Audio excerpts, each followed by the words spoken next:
ان کے پاس دولت ہے، عافیت نہیں، فکریں ہیں، پریشانیاں ہیں. اگر بے تحاشا لگژری ہے زندگی میں مگر عافیت نہیں ہے، یاد رکھیں مال و دولت صرف تکلیف دے گا. کئی کئی دفعہ بہت سے واقعات ہوتے ہیں نا، بہت سمپل سمپل واقعات ہوتے ہیں بٹ بڑے ریلیٹیبل ہوتے ہیں. کتابوں میں ایک واقعہ آتا ہے، ایک نواب تھا، لکھنؤ میں کہیں ایک نواب تھا، مجھے نام یاد نہیں آ رہا. تو اس نواب کے لیے آتا ہے کہ اس نواب کو ظاہر ہے اللہ نے ہر طرح کی دولت دی تھی، لگژری تھی، ہر طرح سے جو چاہتا تھا لیتا تھا، جو اس کی اولاد مانگتی تھی اس کو دیتا تھا. ایک وقت آیا، کوئی بہت بوڑھا نہیں تھا نواب، بس سمجھ لے مڈل ایج جیسے انسان ایڈلٹ ہوتا ہے. تو نواب کے اوپر ایک بیماری آ گئی، اور بیماری کیا آئی کہ اس کا سٹمک اتنا کمزور ہو گیا کہ اس کو کوئی کھانے کی چیز ڈائجسٹ نہیں ہوتی تھی. یہاں تک کہ وہ لکھتے ہیں کہ اس کے سٹمک کی ڈیلیکیسی کا حال یہ ہو گیا تھا کہ وہ ململ کے کپڑے میں قیمہ رکھ کے چوسا کرتا تھا اس کو، اسی سے بس وہ جتنا لک کر سکتا تھا لک کر کے وہ فلیور لیتا تھا، بیکاز اگر وہ قیمہ کھا لیتا تو اس کا سٹمک ڈائجسٹ نہیں کرتا تھا. لیکن اس کا یہ ململ کے کپڑے میں اس طرح کر کے قیمے کو چوسنا بھی اس کو ہضم نہیں ہوتا تھا. اب شام میں گھبراتا تھا، اس کا دل تو باہر نکل جاتا تھا. اسی طرح ایک مرتبہ باہر نکلا تو شہر کے سبربز میں اس کو ایک شیپرڈ نظر آیا، لکڑہارا، جو جنگل سے لکڑیاں جمع کر کے لا رہا تھا. اس نے پوچھا تم کیا کرتے ہو؟ تو کہا میں لکڑیاں کاٹ کے لاتا ہوں اور شہر میں لا کر بیچ دیتا ہوں. کہا کہاں رہتے ہو؟ اس نے کہا میں وہاں رہتا ہوں. اور دیکھا نواب صاحب نے کہ اچھا یہ تو بڑی دور جاتا ہے، بڑی مشکل سے لکڑیاں کاٹتا ہے، پھر اپنے سر پر رکھ کے لے کر آتا ہے، پیدل آتا ہے، اس کے پاس گدھا بھی نہیں ہے، گھوڑا بھی نہیں ہے، اس کے پاس کوئی کاٹ وغیرہ بھی نہیں ہے. اور پھر نواب صاحب کو بڑی انکویزیٹیونیس ہوئی. نواب صاحب نے اس سے بات کرنا شروع کر دی، پوچھنا شروع کر دی. تو جو شیپرڈ تھا اس نے اپنی روٹین بتائی. اس نے کہا کہ لکڑیاں لاتا ہوں، گھر جاتا ہوں، لکڑیوں کو بیچتا ہوں، گھر جاتا ہوں، اس کے بعد منہ ہاتھ دھوتا ہوں، اور سمپل سے جو چند پیسے ملتے ہیں اس سے میں 2 روٹیاں لیتا ہوں، 1 پیاز لیتا ہوں اور کھانا کھاتا ہوں اور سو جاتا ہوں. اب نواب صاحب کو یہ چیز اتنی ہٹ کی کہ نواب صاحب کیونکہ کھانا نہیں کھا پاتے تھے تو ان کو نیند بھی صحیح نہیں آتی تھی. لکڑہارے کی یہ صورتحال دیکھ کے نواب صاحب نے اپنے دوست سے کہا میں دل سے راضی ہوں کہ اگر میری یہ حالت ہو جائے. کیا حالت ہو جائے؟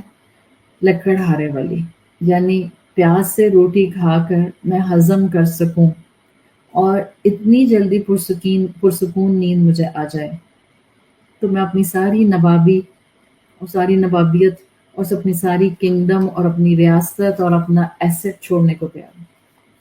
ظاہر ہے انسان جب بہت تکلیف میں ہوتا ہے نا تو وہ ایسے ہی سوچتا ہے کہ اس کو ہوتا ہے بس یہ والی تکلیف ٹل جائے، بے شک چھوٹی تکلیف آ جائے. یعنی آپ ڈیسپریشن دیکھ رہی ہیں کہ ایک انسان اپنی ساری دولت چھوڑنے کو تیار ہے، صرف اس کو صحت مل جائے، صحت عافیت مل جائے، سکون کی نیند آ جائے. اور نواب صاحب نے اپنے دوست کو جو جملہ بولا وہ سننے کے قابل ہے. اس نے کہا کہ میری جو پوری کنگڈم اور ریاست اور میرا جو بنگلہ اور حویلی ہے اس کا ایک ایک ملازم پیٹ بھر کر کھانا کھاتا ہے، یہاں تک کہ میرے کتے بھی پیٹ بھر کر کھانا کھاتے ہیں، اور میں ہوں کہ میں صرف کھانے کو دیکھ کر ترستا رہتا ہوں. یہ سبق دینے والا واقعہ ہے. سبق دینے والا واقعہ کیا کہ مال و دولت کے اندر عافیت نہیں ہے. اگر ایسا ہوتا تو سب پیسے والے خوش ہوتے. انسان کثرت مال کی بجائے اللہ سے سکون مانگے، عافیت مانگے. یہ کتنی بڑی نعمت ہے کہ آپ پلو پر سر رکھیں، تکیے پہ سر رکھیں اور سو جائیں. آپ کو ٹرینکولائزرز نہ کھانے پڑیں، آپ کو سلیپنگ پلز نہ کھانی پڑیں، آپ گھنٹوں جاگتے نہ رہیں. کتنی بڑی نعمت ہے. The moment you're gonna hit the pillow, the next moment you will be in the other world. یہ عافیت ہے، یہ خیر ہے، یہ سکون ہے. اور یاد رکھیں جب انسان کو زندگی میں خیر اور عافیت مل جاتی ہے نا، سکون مل جاتی ہے، تھوڑا بھی کافی ہو جاتا ہے.